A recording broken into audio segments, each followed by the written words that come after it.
Hello,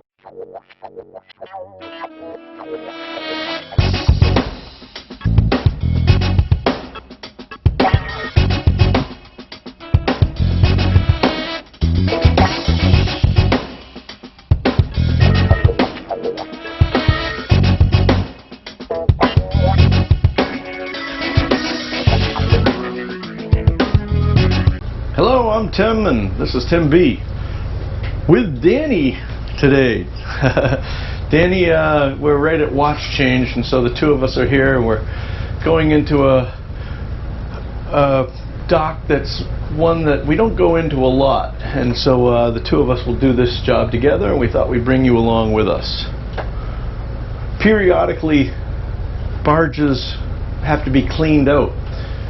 Back in the day, there used to be a process known as butterworthing, where there would tankers offshore would have a saltwater spray system that would spray and knock everything over, and they'd pump all the oil and water residue overboard. That was before they started cleaning up the ocean. So they don't do that anymore, which is probably a good thing for all of us on the planet, but periodically we do have to, when they go from one product to another, or even if you're using black oil for a while, periodically it has to get cleaned out. Remember that many of these products have to be heated to quite a high temperature just to be able to flow. And so the sides, the walls of the barge, even though the walls of the barge don't touch the ocean because they're all double skin barges, so there's a void in between them that acts as insulation. But even so, I imagine over time you get more and more buildup over there, and so we take it over to a place over here, and they specialize in reclaiming and recovering all that stuff and cleaning it up for us. So that's what we're doing.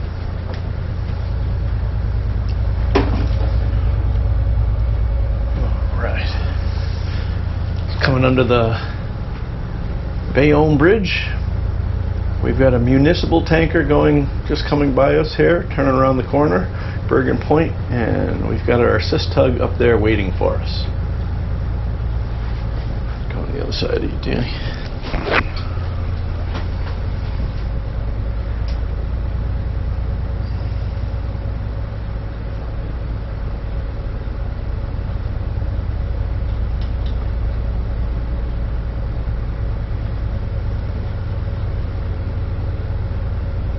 Billy, once you come by, anytime you're comfortable, come in and catch your line somewhere by the Akioki. Okay.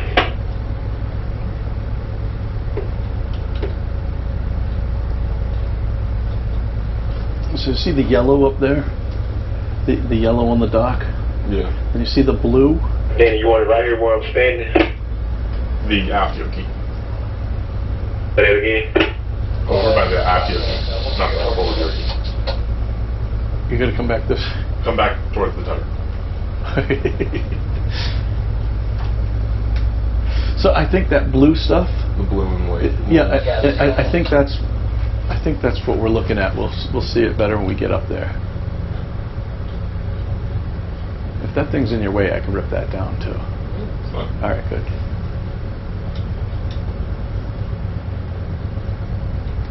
So right now, Danny's just reducing speed. We're going from a place where the tide is really working against him, and the ebb tide right now, to a place where there's some interesting tide because it's inside a shooter's island, so the tide does some weird things. So one of the ways that we prepare for that is by not having a lot of speed built up so that he has more energy to correct. And he'll be picking up his assist tug now.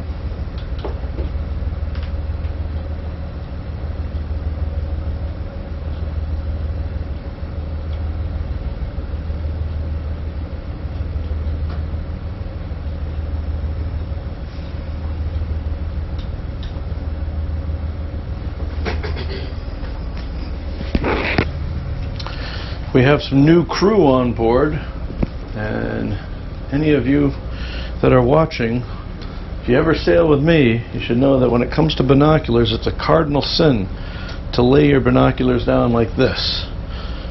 And you see binoculars laying like this on the wheelhouse, it's because somebody's been somewhere where they bump into something, or you're offshore and they fall, and then they never line up right again. So when you see binoculars that are left sideways down on the dash, That's not indicative of a unkept wheelhouse. That's somebody who understands good seamanship, in my opinion.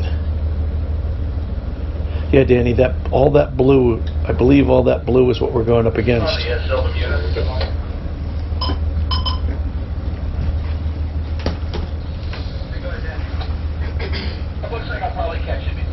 And you know, you do what you want, but I'm thinking that you would get up there almost and turn at a 90 and go straight in. You know, Yeah, looks like she's throwing me out. exactly right. You got the idea.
You know what that is, Danny? I think that's all the ebb tide.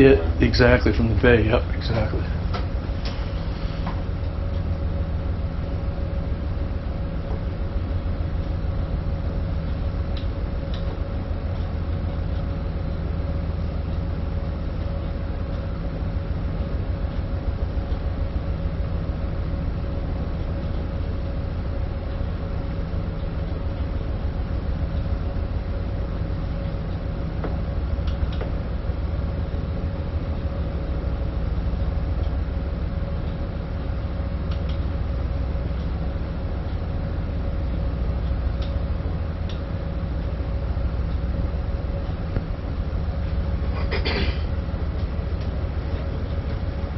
Feel free to lean up on me when you're getting your line. Alright.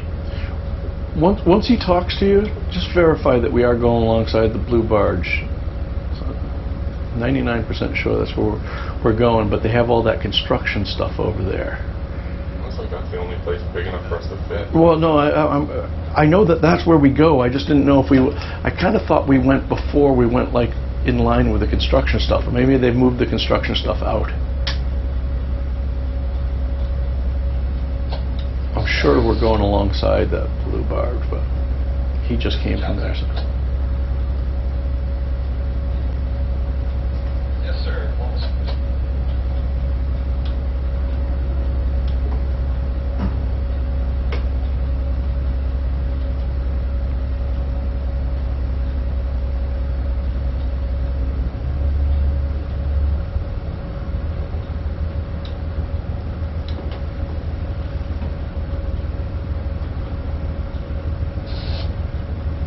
Funny how just that little bit of weight straightened out your line. Yeah. Alright, I'm all fast also. All right. Plan is we'll kind of get abreast of it and then turn 90 degrees straight in. Okay. Hey Dale, we're going alongside that blue barge. It's like black hull and then a blue house looking thing. Okay, I got you.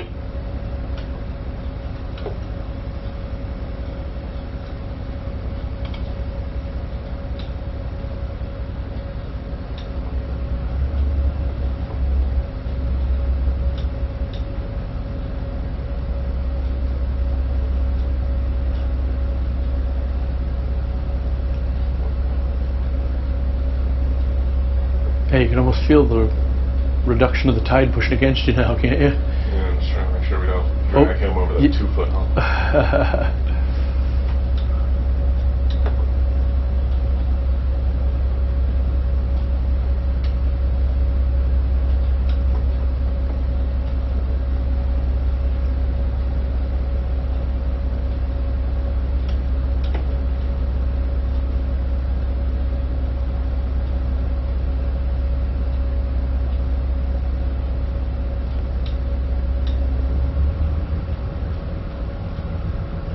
see that picture I put on Instagram? Fireboat. No. This is last hitch where you were away of the buoys over here at Bergen Point with a rock sticking out of water outside into the channel. No. I gotta show you that. I don't think it's like that all the time. It's just that there was no water in the bay. It was a super moon, and the wind was blowing out of the west, so the buoys moved that way. But if you followed the buoys, you'd hit that rock.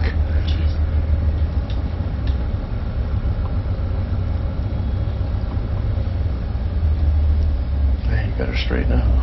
Beautiful.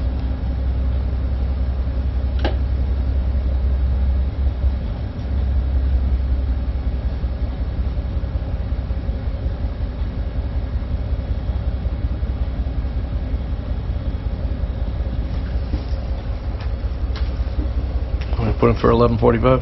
Okey-doke. Hey, Cap, do you want me to put my fenders down? But he got a whole bunch of tires hanging. Every time I've been here, we've just gone again for tires. I don't know if it's a rule of theirs, but it seems like that's how we've always done it. Yeah, we're gonna use the tires, bro. Because if we put the fenders, they're gonna rip everything off. Okay, bro, thank you. All right.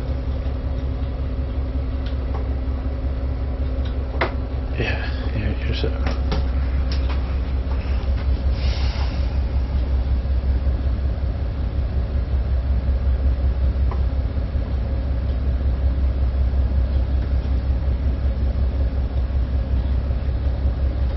Nice seeing that flag not wiggling. Yeah. Three knots of wind, too much. Turn down the job.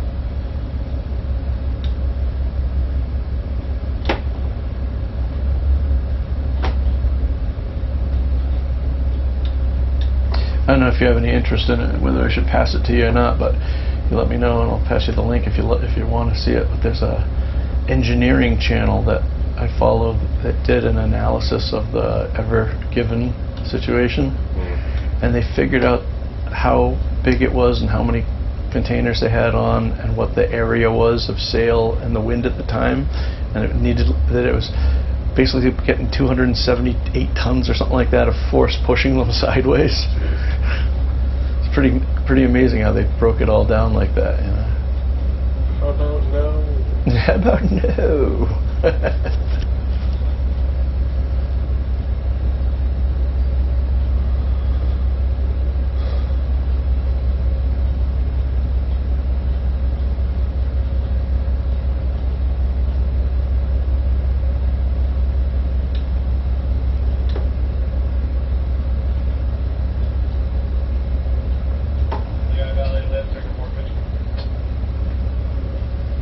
Yeah, I got a feeling if you went in for that dark and the white up there, it's not that.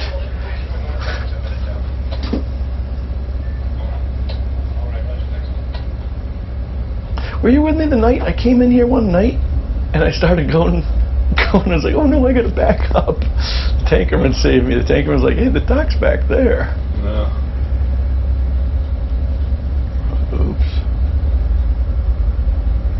First time I ever came in here, it was Clean Water's Blast, but it was at night. Never been here before.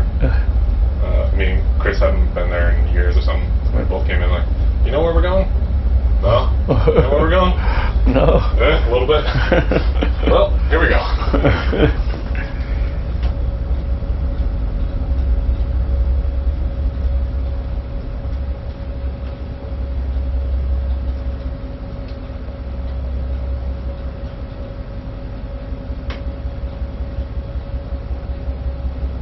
You drove ahead and had him back when you get ready to snap it around, that might help, right? I was trying to... Yeah, you do whatever you want. Yeah, you know, do whatever you want. You go nice and easy, it's nice. My backup plan. Yeah, good plan.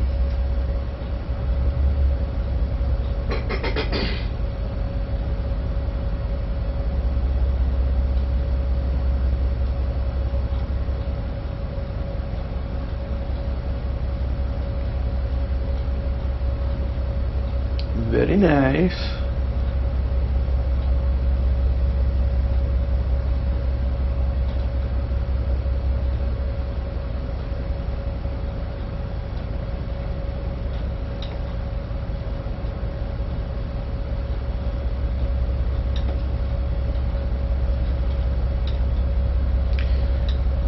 my buddies posted on YouTube a picture of his brother.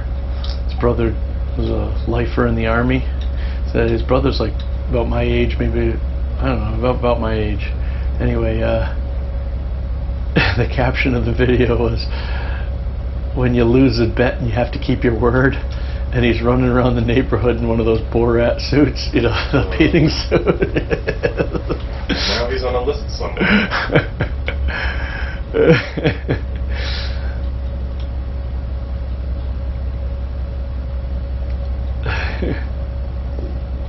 His integrity was kept intact, but his honor wasn't. It's a miracle what double-sided table do.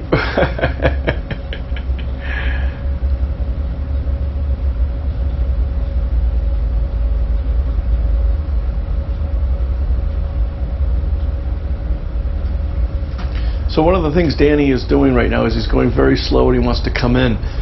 The camera isn't really showing it, but this whole area was developed a long time ago, and there's a lot of ruins that are under the water that we can't really see. And you would think they'd be on the chart, but no, not necessarily. We only know about them by having other people that we work with or in the industry say, "Oh yeah, I hit this over here," or "I hit that over there." So he's trying to line up perfectly, because the other boat that came out of there came straight out, so he wants to go basically straight in. So that's what he's doing.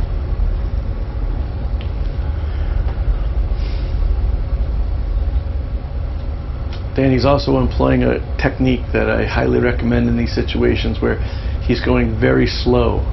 The idea is that if you were to hit something that was submerged, it's better to hit it at a slow rate than it is at a fast rate. Your chances of recovering are much better if you've not driven your momentum all the way up onto whatever the obstruction was. But he's not going to hit anything. He's bringing this thing around perfectly. He's at a knot now, just under a knot. Beautiful.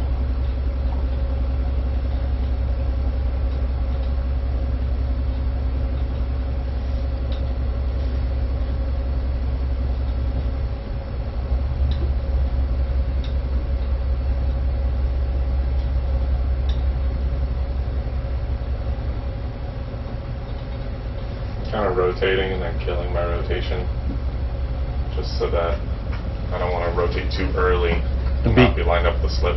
So I want to be lined up to go straight in, so I'm trying to go straight rather than make a bank. I need to go straight to line it up. So if you rotated now, you'd be like 100 feet wide, and if you keep going straight, you're shortening that distance all the time, right? Yeah. Yeah, nice. Since we're going so slow, it should be easy enough to stop. Yep, and you got somebody there to pull you off if you had to. Oh, that good fender. It's like a Prius's worth of fenders.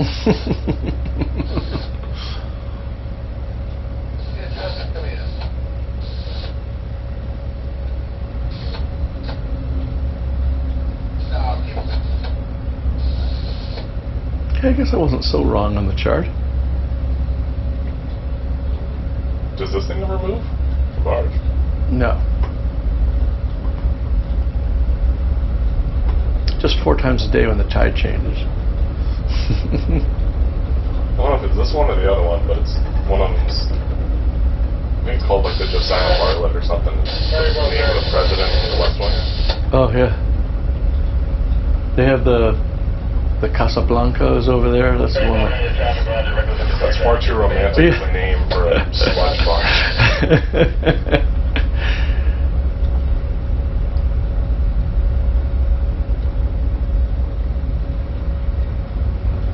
The only reason I can go this slow is because there's no wind. If there was wind, this wouldn't be as good of an option. I'd have him holding the assist tug holding me up a lot more. But luckily, we can.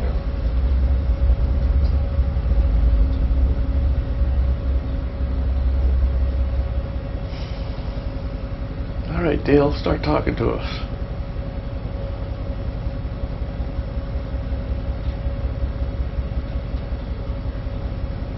Danny, I don't want to jinx you, but you're bringing this in like a surgeon.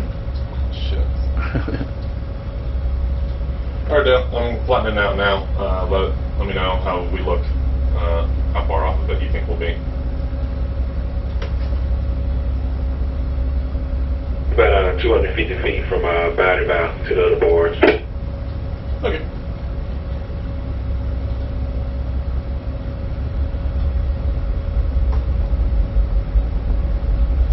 God, it looks like we're right on top of it, doesn't it?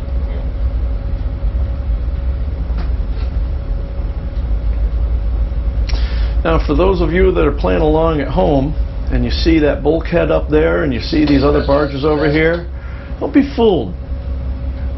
We've had reports that it's not as good water as it looks like it is up there. So that's why Danny's coming in so easy and being so careful. And that's why he brought his assist tug so far back. Still looks like he's going to get into I know. close Looks like he's going to run out of room. Yeah, he said he's fine, he just came out of here. But Yeah. I don't know. I'll take your word for it, but... Well, he was also with a 50, so the 50 was longer. That's true. Alright, then you can start coming to your starboard side. Noted.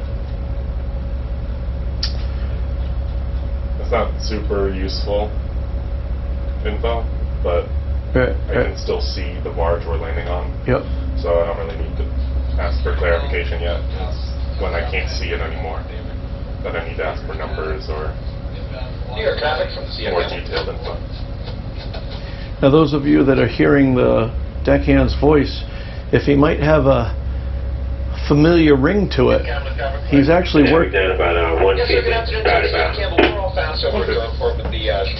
He's actually working over for us because his cousin Reggie got promoted. So Reggie, unfortunately, is not with us anymore, but Dale is with us just for this week, and we're all proud that Reggie got bumped up, as he is well deserved, but we miss him terribly. So if we can't have Reggie, at least we can have his cousin.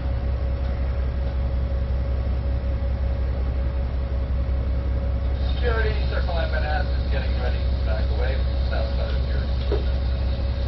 Right now I'm worried. I'm worried. Paying attention that my rotation is... Alright, then you can start coming a little closer, our starboard side to their port side. That our rotation had my steering going towards that barge. I don't want to... You don't want to slide in sideways. Yeah. In the last video, I was talking about that you're not born with a sense of feeling you're going sideways or moving laterally, and that's something that you develop over time, and that's something that Danny's feeling right now. He's feeling a slide this way, and so he was trying to counteract that with his rotation. Working super well. Now you see what he's doing. He's going really slow, and the temptation would be to use the assist tug, but that's a 4200. When they you about 100 feet bound to the stern. when that 4200 just clicks one in clutch, it'll drive us over so hard, it'll push us into the barge really quickly. So if Danny can do it by himself, he will, and he's using the assist tug as weight to add ass to the tow, and also as a plan B if he's got to bail out. How are we doing on the port And then side? you about 25 wide on your bow. Okay. Can we see down that port side yet? Not too worried. I'm good. Yeah. I'm fine. How much are we overlapping? We overlap. Thank you. Doh. Now you about 15 wide on your bow. There it is. Yeah, I think you're looking better all the time on that. 10 wide on your bow. I can't go exactly straight. We're still moving this way. Right, right. So I'm gonna try and get an angle.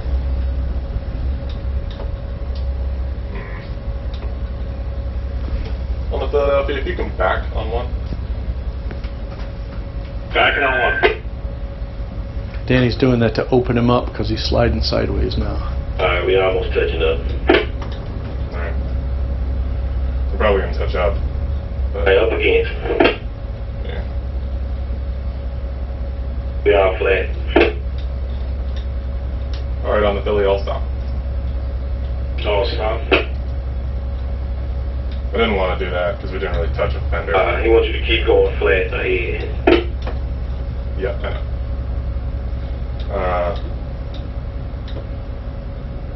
I didn't really want to do that, but you mean too much. Using the assist? Is that what you're saying? No, we touched Oh, kind of like on the bow. yeah, it's all right. Against the bar. It's fine, but since it was going so slow, there's no way we even scraped it. Within acceptable parameters, without a doubt. Still holding flat to the barge.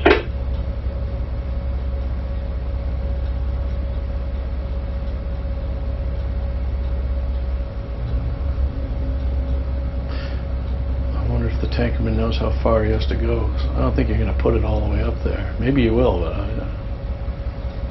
Okay, I have no idea how far up we're going, so it's up to the tankerman to tell us when to stop. Cookie Monster. Come in here about 60 feet more. 60 more. You want to go bow to the stern of the barge. Okay.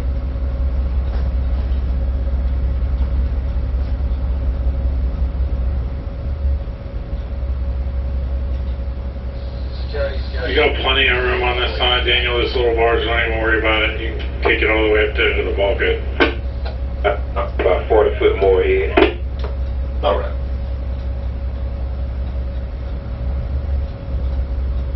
You gotta kick your starboard side in about 5 feet. Starboard 5. About 30 more foot ahead.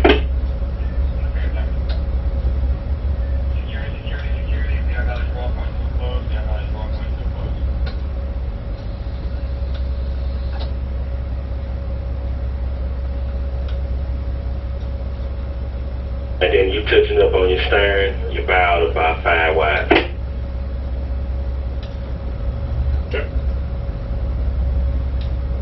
About 20 more foot ahead. 20. you might want to have him get you a line before you get there, because you won't be able to have the assist hub push on you. Yeah. You know what I mean?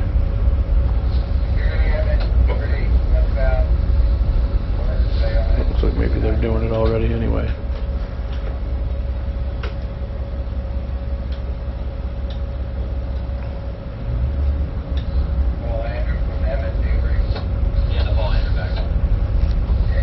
About 15 more feet ahead. 15.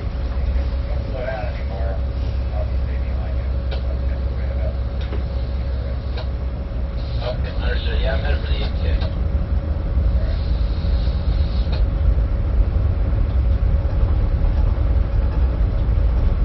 About 10 more feet ahead.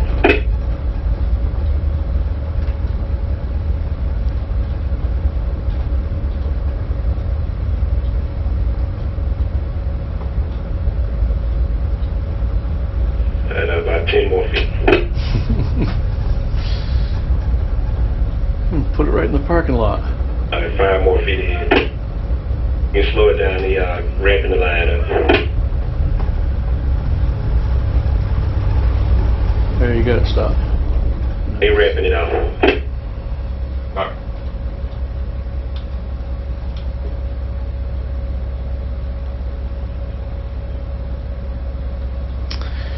And that is why I sleep like a baby at night. Good job, Danny. You the man. Anyway, that's us coming in to get one of our barges cleaned out. Thank you as always for watching. If you like this sort of video, maybe you think about giving it a thumbs up, subscribe, write me a comment. Always a special thanks to all the patrons out there. They pay all the bills for everybody. All right. As always, see you on the one.